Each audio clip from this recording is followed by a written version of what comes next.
Lorsqu'on reprend ça, je vous dis, ça c'est notre défaite. Il faut qu'on arrête. Parce que nous laissons des gens faire des statues et placer les statues dans nos centres-villes.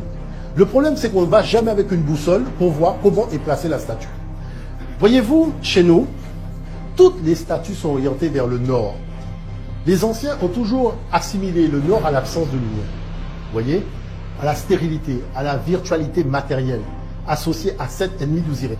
Maintenant, le sud, c'est la direction des origines. Sagesse, connaissance et émergence des flots nourriciers associés à Héru. Puisqu'on a une force qui va codifier maintenant la société. L'Est, c'est le lever du soleil, la victoire de Ré sur les forces des ténèbres, c'est la polarité positive. Et l'Ouest, vous voyez, coucher du soleil, lieu de la descente, lieu des morts, lieu du retour aux sources, mais aussi lieu de la régénération.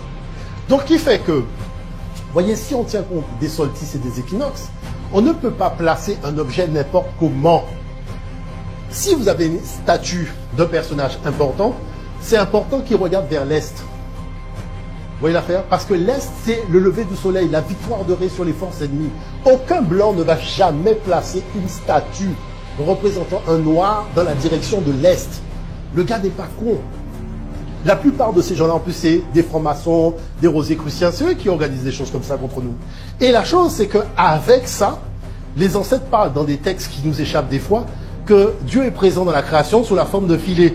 Il y a effectivement des lieux qui sont ce qu'on appelle tout simplement des lieux telluriques, même des lieux cosmotelluriques, qui sont interreliés entre eux.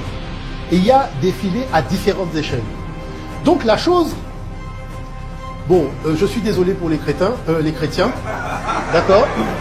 Non, je suis désolé, mais la chose c'est que il faut quand même sortir de la bêtise. C'est-à-dire que on entend sous le vent, voyez, on entend sous le vent parler de ce qu'on appelle les vierges noires, qui sont l'émanation d'Acéta et d'Héru. Mais en fait, les vierges noires cachent un secret. D'accord? Et ce secret-là, personne ne peut révéler. Nos ancêtres le savent. Hein. C'est-à-dire quand vous descendez au fin fond du Cameroun, au fin fond du Togo, les gens savent ça. Mais il y a des choses que vous ne savez pas, qu'il faut que vous sachiez.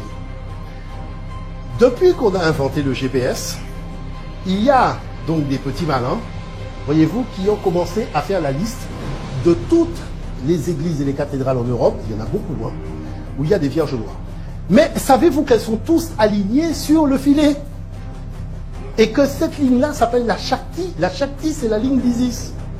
C'est-à-dire que vous prenez, regardez, basilique, Saint-Martin, basilique, machin, tout ça, Rocamadour, tout est aligné.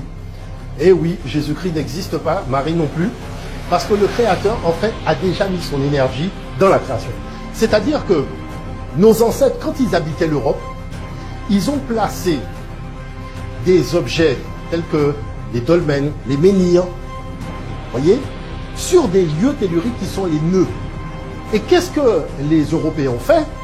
Ils ont construit l'église ou la cathédrale directement sur le menhir qui est dans la crypte, le menhir ou la Vierge Noire qu'on a trouvée là et qui était le marqueur du croisement, voyez, des croisements, eh ben, ils l'ont laissé là et ils ont fait la basilique autour. Mais vous savez quel est le vice, notamment à la cathédrale de Chartres? C'est que la Vierge Blanche, elle est là et juste en dessous, vous avez la Vierge Noire en dessous, qui alimente la Blanche en énergie. Hein. Parce que vous voyez bien que là, on montre qu'on est dans une autre tradition, qui n'a rien à voir avec le monde chrétien. On est dans autre chose. Et vous reconnaissez ici la Vierge Noire du Pape. Est-ce que vous voyez l'affaire? Donc c'est pour ça qu'ils ne peuvent pas enlever la Vierge Noire. Mais regardez une autre chose que je vais vous montrer. Ça. Vous savez combien de choses comme ça qu'il y a chez nous? Ça. Ça. Ça. Ça.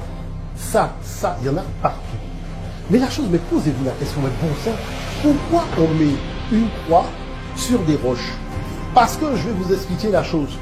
Ce que vous voyez là vient du fait que l'Europe n'a pas d'énergie dans son sous-sol. Mais elle a une volonté civilisationnelle qui n'est pas arrimée à ses forces telluriques. Donc qu'est-ce qu'elle fait? Elle vient en Afrique et elle vient donc chez nous. Et sur les rochers, elle va placer une croix qui est une antenne tellurique. Ça veut dire quoi? Ça veut dire que si vous allez ici et que vous mesurez l'intensité d'énergie qui se trouve là, regardez, c'est la roche qu'on met, toujours de la roche. Parce que la roche va concentrer l'énergie. Posez-vous la question, pourquoi la Vierge apparaît dans une grotte? C'est qu'en réalité, comme il y a de l'énergie dans le rocher, et qu'il y a la manipulation occidentale derrière, on fait venir les gens pour alimenter le rocher en énergie. Et on va placer un objet qui est une antenne, qui va renvoyer l'énergie à quel endroit ici, à Paris?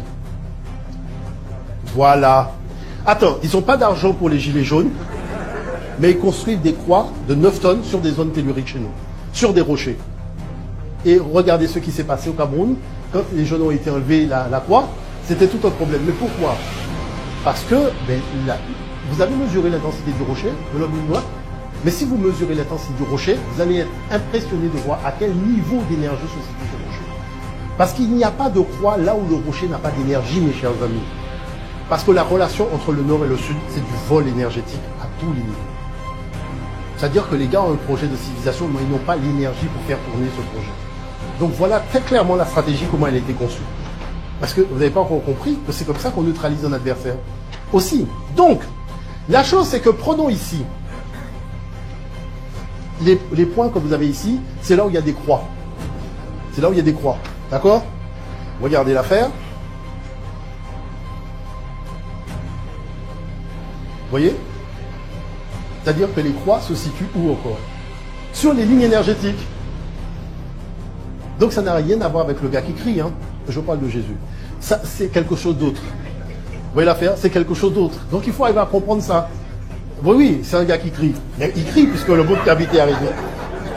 Hein? Mais oui, mais le gars crie puisque le monde cavité est arrivé, il ne peut que crier.